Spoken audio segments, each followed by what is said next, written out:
আপনারও কি পায়ের তলা জ্বালা করে? এটা সবসময় গরমের জন্য হয় না।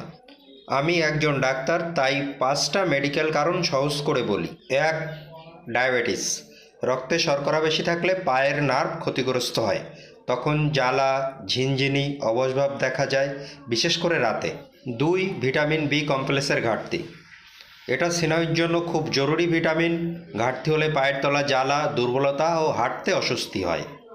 3. লিভার ফাংশন সমস্যা। লিভার ঠিকমতো ডিটক্স না করলে শরীরে টক্সিন জমে পায়ের পাতা ও হাতের তালুতে জ্বালাফোড়া হতে পারে।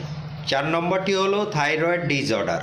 হরমোনের ভারসাম্য নষ্ট হলে রক্ত সঞ্চালন ও নার্ভে প্রভাব পড়ে, ফলে পা গরম লাগা, ক্লান্তি দেখা যায়। 5. কিডনি রোগ ও ইউরিক অ্যাসিড। কিডনি ঠিকমতো কাজ না করলে বর্জ্য জমে, ফোলা ও পা ভারী হয়। এবার কিছু পরামর্শ। জ্বালা যদি প্রতিদিন হয়, রাত্রে বাড়ে, অবশ বা ব্যথা থাকে, তাহলে ডাক্তার দেখানো জরুরি, নিজে কোনো ওষুধ নয়। এমন স্বাস্থ্য সচেতন ভিডিও পেতে ফলো করুন ডিয়ার বাপি হোমিও বাংলা ইউটিউব চ্যানেল। নমস্কার, ভালো থাকবেন, সুস্থ থাকবেন।